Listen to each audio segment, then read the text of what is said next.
основной источник вдохновения, что тебе нужно сделать Крым вот, крымско-татарским. А как его сделать крымско-татарским? Нашей архитектурой, языком, культурой, искусством. А по-другому никак не сделаешь. Можно много говорить, но это ничего не даст.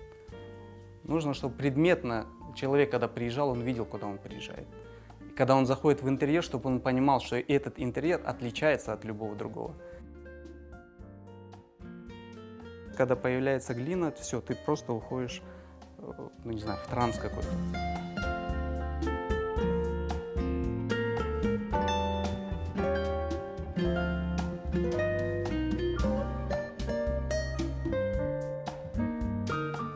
В этот момент я вообще не понимаю, что происходит. Я просто как одно целое с глины, с кругом. Если раньше у меня было понятие, что нужно работать там с утра до вечера, ты не можешь каждое изделие делать настолько качественно. Если ты садишься на поток, это становится потоковым. Когда ты делаешь искусство, тогда ты не смотришь на количество изделий, ты смотришь на качество.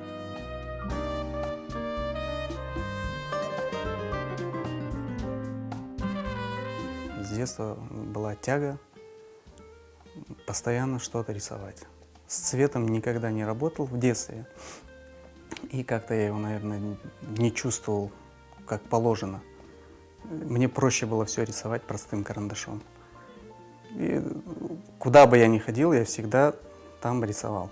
К нам гости приходили, я каждого из гостей рисовал.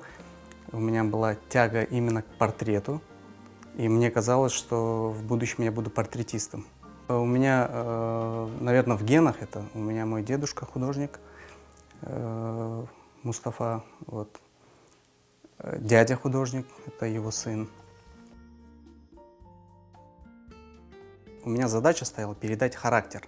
Вот основная задача. Даже когда я рисовал портреты, я начинал с глаз. У меня не было никакой грамоты изобразительной, как правильно, с чего начинать, что от общего к частному. Я начинал с глаз. Если глаза были похожи, то все, я был уже рад, и все остальное автоматически у меня дорисовывалось.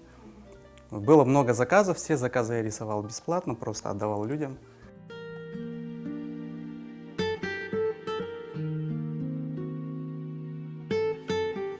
Вот что такое крымско-татарское искусство, ну, не было даже понятия такого. Вот, уже приехав сюда, обучаясь в институте, мой преподаватель Сычев Владимир Васильевич, он каждому из нас, у нас была многонациональная группа, там армяне были, русские, украинцы, ну и я крымский татарин. Вот каждый из нас, он как бы призывал каждого из нас изучать именно родные корни. Я познакомился с Мамутага Чорлу. Догнал его, я говорю, вы Мамутага Чорлу? Он говорит, да, я что хотел. Я говорю, ну, хотел познакомиться с вами, пообщаться на тему народного искусства. Он заходит в маршрутку. Я говорю, ну, хоть номер телефона, говорю, дайте мне. Он говорит, записывай, говорит, записать некуда, мобилки с собой нету, вся одежда осталась в библиотеке. И маршрутка вся ждет. Я беру палочку, оглянулся, смотрю, дерево рядом растет, а внизу глина как бы. Я беру палочку, я говорю, диктуйте. Он диктует номер, вся маршрутка ждет, я записываю номер телефона сразу на этой земле. После того, как мы уже встретились у Мамутага дома, у него в мастерской, он мне показал фотографии орнаментов наших вышивок, чему я был просто удивлен, что они настолько классные, настолько разнообразные и с такой смысловой нагрузкой. Ну, это просто меня поразило. Я даже постыдился попросить у него там записать это все себе на флешку. Я понимал, насколько это, какое богатство. Я думал, что даже спросить как бы не очень удобно. Там я уже ближе познакомился с Рустемом Скибиным. Я до пятницы учился в институте. В пятницу вечером я ехал к Рустему, оставался там с ночевкой, и в субботу мы ехали в Бахчисарай. Это были, наверное, самые такие фантастические, творческие дни.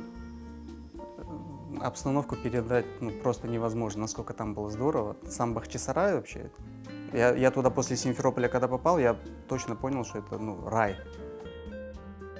Это было просто удивительная атмосфера. Там были курсы керамики, где преподавал Абдюль с Рустемом. Я напросился к Лютфи Ага, попросил меня, можно ли жить у него двухэтажный дом, там прямо рядом с мастерской. Он с удовольствием дал положительный ответ. Вот я там в течение 5 лет, я уже там жил. Вот вместе с Лютфи Ага мы начали это обучение, он также присоединился к обучению.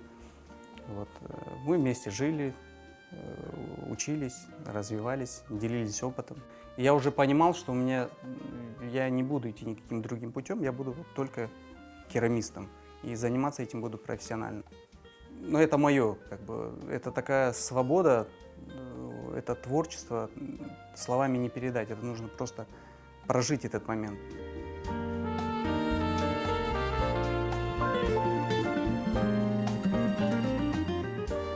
Когда только переехал народ, ему было совершенно не до искусства, каждый думал, как быстрее построиться, остепениться и жить, как прокормить себя. Сейчас, Аллаху шкур, уже наш народ встал на ноги, и у него есть возможность приобщаться к искусству, приобретать искусство, коллекционировать его, вот, сохранять и даже заниматься искусством. Уже люди находят время на то, чтобы можно было приехать на мастер-класс, поучиться. Я вообще к деньгам не отношусь так, что разбогатеть, чтобы у меня было все самое лучшее. Мне кажется, больше необходимо оставить о себе имя, оставить народу те артефакты, которых на сегодняшний день мы не видим. И у каждого крымского татарина, если будет в интерьере хотя бы, если он даже не будет пользоваться, то это уже обогащает нас и делает нас народом. Причем народ, у которого все на своем месте, который не ущербный.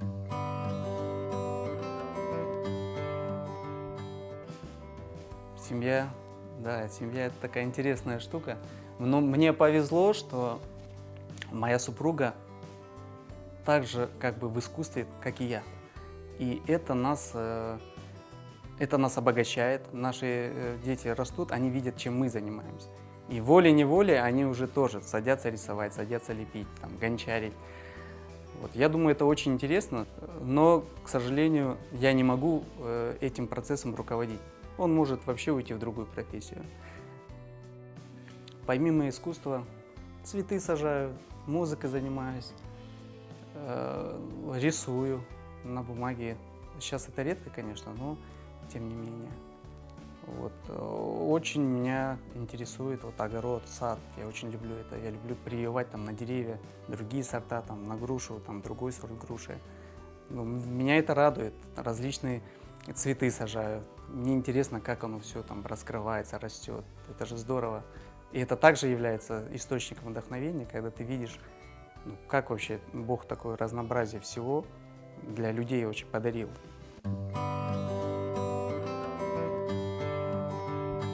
У нас уже накапливается определенный фонд, уже музейный. Мы сказали, что у нас есть определенный старт на то, что мы хотим создать музей. И люди с радостью дарят нам изделия, как старинные, так и современные. И тихо-тихо это все позволит тому, что крымских татар не будут знать поверхностно, а будут глубже понимать вообще суть их обычаи, традиций, культуры. Это необходимо делать. Чем больше будет таких музеев, тем лучше, чем больше будет таких мест, где человек может отдохнуть,